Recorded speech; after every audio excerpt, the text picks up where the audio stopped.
अजमेर दरगाह मामले को लेकर राजनीतिक बयानबाजी लगातार तेज हो रही है।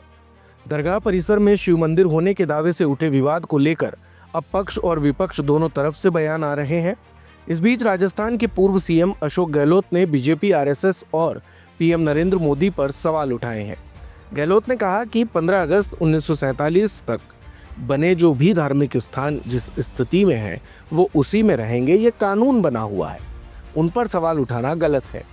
गहलोत ने यह भी कहा कि अजमेर दरगाह 800 साल पुरानी है, दुनिया भर से लोग यहाँ आते हैं, दुनिया के मुल्कों के मुस्लिम भी आते हैं और हिंदू भी।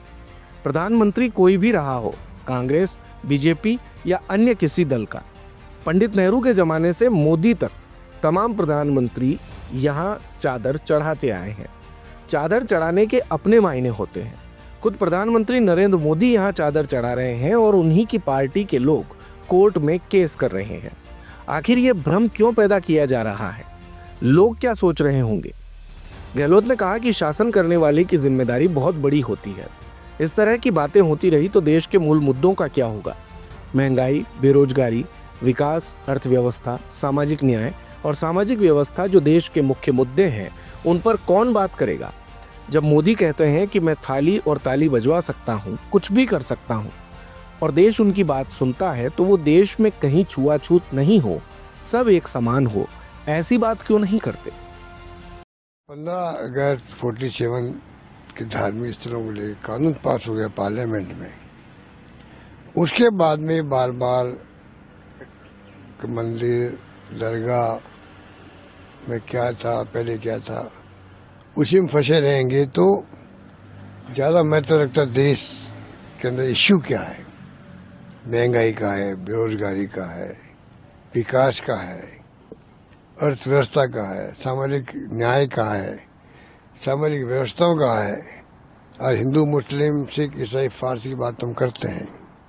अब जो ये है, बजाय इन बातों में जाने के, जब आरएसएस कहता मैं सांस्कृतिक संगठन है, हिंदुओं की रक्षा करते हैं, सब जातियों के साथ लेके चलते हैं, तो हिंदू तो चाहे वो दलित वर्ग के हों, चाहे ओबीसी के हों, चाहे वो कोई कास्ट के हों, सब हिंदू हैं।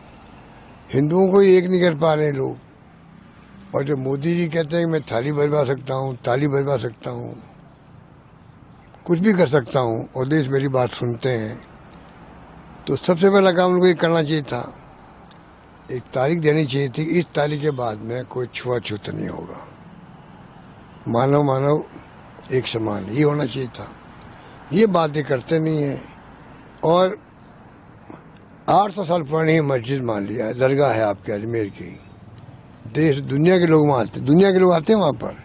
ये इनके एक्शन से कि कोर्ट में केस हो गया, दुनिया के मुल्कों के जो मुस्लिम भी आते हैं, हिंदुस्तान के हिंदू भी जाते हैं कई लोग।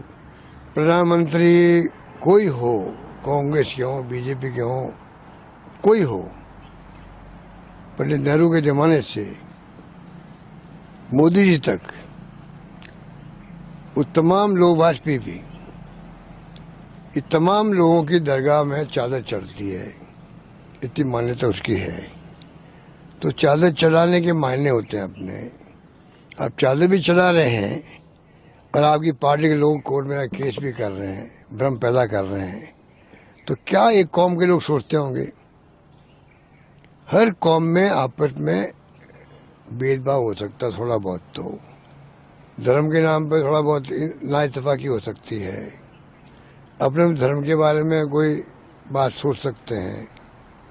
पर अगर मान लीजिए आप इतनी घृणा पैदा कर देंगे, दूरी बढ़ा देंगे विचारों में भी, सोच में भी, व्यवहार में भी, तो जहाँ अशांति में विकास नहीं हो सकता है। मेरा मान, जहाँ हिंसा है, विकास ठप हो जाते हैं।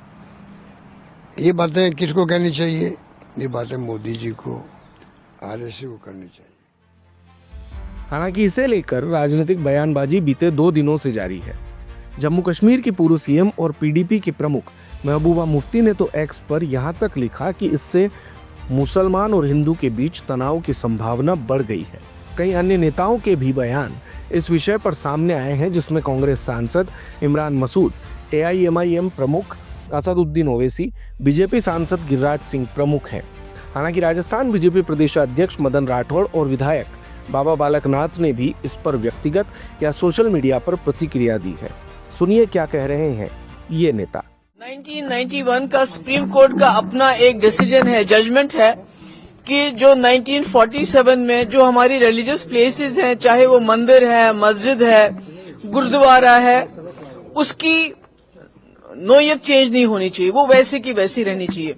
पर अनफॉर्चुनेटली एक्स चीफ जस्टिस साहब ने ऐसा एक जजमेंट दे दिया कि अब अभी तो पहले मस्जिदों में शिवलिंग ढूंढे जाते थे, अब तो ये हमारे जो जियारतें हैं, हमारे जो श्राइन्स हैं, और वो भी अजमेर शरीफ जैसी श्राइन जहां मुसलमानों से ज्यादा हिंदू श्रद्धा रखते हैं, हिंदू लोग ज्यादा जाते हैं, मन्नत मांगते हैं, और 800 साल पुरानी ये जियारत है।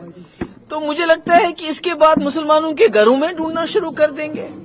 तो ये तो मुल्क को बंटवारे की तरफ लेके जा रहा है, खून खराबे की तरफ लेके जा रहा है, जैसे हमने संभल उत्तर प्रदेश में देखा। जब आक्रांता आए थे मुगल तो हमारे मंदिरों को तोड़ा था। अब आप कहेंगे कि कितने मस्जिदों पर आप ये बोलेंगे, तो मैं कहूंगा कि अब आज तक कांग्रेस की सरकार केवल तुष्टीकरण करते रही। तुष्टीकरण के कारण ही अगर ये 47 में ही आक्रांतों द्वारा मंदिरों पर मस्जिद बनाने का जो उनका एक मुहिम चला था, उसको समाप्त कर दिया गया होता नेहरू के द्वारा, तो आज हमें कोर्ट में अर्जी देने की जरूरत नहीं पड़ती।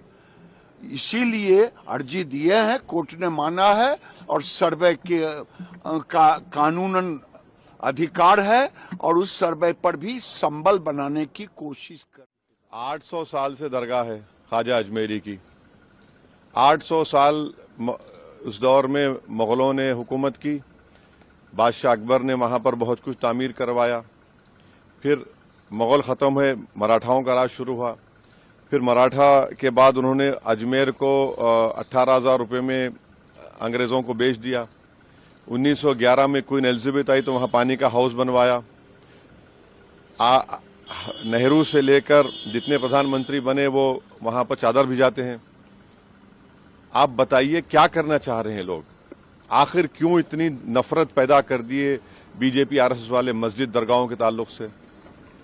प्रधानमंत्री नरेंद्र मोदी खुद चादर भिजाते हैं। अब बताइए उस पर क्या बोलेंगे वो? उन्होंने मिनिस्ट्री ऑफ माइनॉरिटी अफेयर्स को पार्टी बनाया, तो नरेंद्र मोदी की सरकार उसको बोलेगी कि वो दरगाह है ही नहीं है। प्लेसेस ऑफ वर्शिप एक्ट तो इस्तेमाल ही नहीं हो रहा। लोअर कोर्ट आखिर प्लेसेस ऑफ वर्शिप एक्ट को क्यों नहीं सुन रही हैं? आप हर जगह पर जाकर बोलेंगे नहीं यहां पर मस्जिद नहीं थी, यहां पर दरगाह नहीं थी, यहां पर कुछ और था, तो फिर कल कोई मुसलमान जाकर कोई बोल दे जाकर के नहीं यहां पर ये नहीं था, यहां पर वो था। कहां रुकेगा फिर ये? रूल ऑफ लॉ कहां जाएगा? डेमोक्रेसी कहां जाएगी? लॉ एंड ऑर्डर कहां जाएगा? दिन भर की सारी अपडेट्स के लिए सब्सक्राइब करें भारत कवरेज को, और हाँ, बेल आइकन दबाना ना भूलें ताकि आप रहें अपडेटेड हमेशा।